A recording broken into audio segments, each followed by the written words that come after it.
സമയത്ത്? അമ്മയെ കാണാൻ വരാൻ പ്രത്യേക സമയം വല്ലതും ഉണ്ടോ? അതില്ല. മക്കൾക്ക് എപ്പോ വേണമെങ്കിലും വരാം. കല്യാണം കഴിഞ്ഞ മക്കളാണെങ്കിൽ ഭാര്യയും കുട്ടികളെയും കൂടി കൊണ്ടുവരണം. അതാ എല്ലാ അമ്മമാർക്കും ഇഷ്ടം. പിന്നെ ഇവിടെ നിൽക്കാൻ ഉദ്ദേശിച്ച് വന്നതാണെങ്കിൽ ഞാൻ അതിന് സമ്മതിക്കില്ല. എനിക്ക് കൂട്ടുകിടക്കാൻ ആ സ്ത്രീ വരും. നിന്റെ ആവശ്യമില്ല. സ്ത്രീ വന്നോട്ടെ, ഞാനിവിടെ നിൽക്കുന്നുണ്ട്. എന്താ അമ്മേ കുഴപ്പം? നീ ഒരു ഡോക്ടറല്ലേ? കുഴപ്പം എന്താണെന്ന് നിനക്കറിയില്ലേ? ഒന്നും എനിക്ക് മനസ്സിലാവില്ല എന്ന് വിചാരിക്കണ്ട. എടാ, ആ പെണ്ണിന്റെ ശാപം മേടിച്ചു വെച്ചാ ഈ ജന്മത്ത് നീ ഗുണം പിടിക്കില്ല. അതല്ലെങ്കിലും ഗുണം പിടിക്കില്ലമ്മേ. ഗുണം പിടിക്കേണ്ട സമയമൊക്കെ കഴിഞ്ഞു. നിനക്ക് എന്താ മോനെ പറ്റിയേ? നീ ഇങ്ങനെയൊന്നും ആയിരുന്നില്ലല്ലോ. നമ്മൾ വിചാരിക്കുന്ന പോലെയൊന്നും അല്ലല്ലോ അമ്മേ നമ്മുടെ ജീവിതം മുന്നോട്ട് പോകുന്നത്.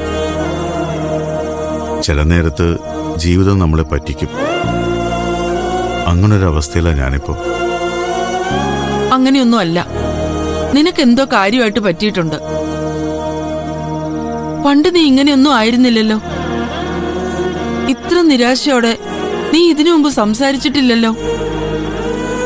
ഈ അമ്മയോടെങ്കിലും സത്യം പറയൂ, എന്താ പ്രശ്നം? നീ അക്ഷരയോട് എന്തിനാ ഇങ്ങനെ പെരുമാറുന്നത്? അവളും നിന്നോട് എന്തെങ്കിലും തെറ്റ് ചെയ്തോ?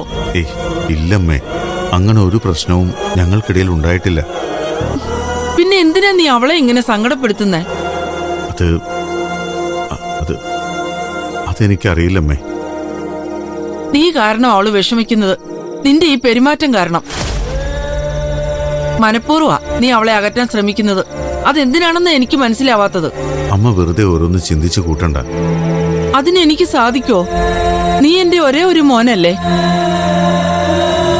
നിന്റെ കുടുംബം തകരുന്നത് കണ്ടു നിൽക്കാൻ എനിക്ക് എങ്ങനെ പറ്റും മോനെ? കൂടുതലൊന്നും നിന്നെ ഞാൻ കുറ്റപ്പെടുത്തുന്നില്ല. അക്ഷരയെ വേദനിപ്പിക്കരുത്. അവളൊരു പാവാ. അവളെ സങ്കടപ്പെടുത്തിയാൽ അതെന്തിന്റെ പേരിലാണെങ്കിലും അതിനുള്ള ശിക്ഷ നീ അനുഭവിക്കേണ്ടി വരും. ദൈവം എന്നെ എപ്പോഴേ ശിക്ഷിച്ചു കഴിഞ്ഞു അമ്മേ. ആ ശിക്ഷയെന്ന് എനിക്കിനി മോചനമില്ല.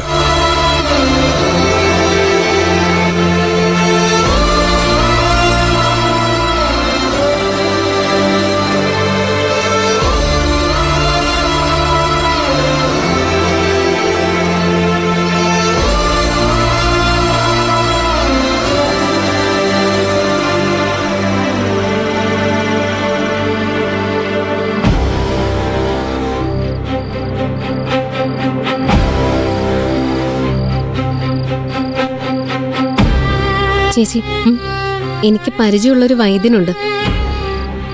ആദിവാസി ചികിത്സയിൽ അഗ്രഗണ്യനാ. നമുക്ക് പ്രേമിച്ച് പുള്ളിക്കാരനെ ഒന്ന് കാണിച്ചാലോ? എന്തിന്? അതുകൊള്ളാം. ഓർമ്മ തിരിച്ചു വരണ്ടേ ചേച്ചി?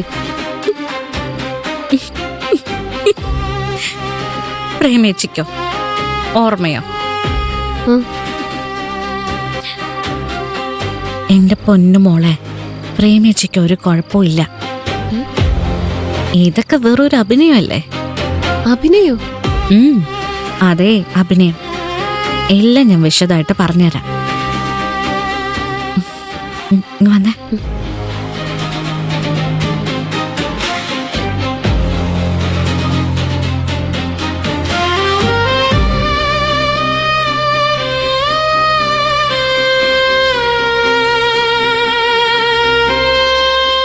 ഓ, അപ്പോ സ്വർണം തിരിച്ചു കിട്ടാൻ വേണ്ടിയുള്ള നാടകം മാത്രമല്ല ഇത്? സ്വർണം തിരിച്ചു കിട്ടണം. അത് കട്ട ചന്ദ്രയെ കൊടുക്കണം. ചന്ദ്രയെ മാത്രം കൊടുക്കാ പോരാ. ചന്ദ്ര ഇതിനൊക്കെ സഹായിച്ച ഒരാളുണ്ട്. ആ ആളെയും കൊടുക്കണം. വല്ല സൂചനയുണ്ടോ അയാളെക്കുറിച്ച്? ഇതുവരെ ഇല്ല. വിഷ്ണു അകത്താണല്ലോ, അല്ലെങ്കിൽ അവനെ സംശയിക്കായിരുന്നു. പിന്നെ സംശയിക്കാവുന്നത് ശരത്തിനെയാ. ഒരു സംശയം വേണ്ട, അവൻ തന്നെ ആള്. അല്ലാതെ വേറെ ആർക്കും ഇതിനുള്ള ധൈര്യമൊന്നും ഉണ്ടാവില്ല. ബോധം പോയ പ്രേമേച്ചിയെ കുറേ ദിവസം തടവിൽ പാർപ്പിച്ചില്ലേ? അതിവനെ കൊണ്ടല്ലേ പറ്റൂ. ഉം.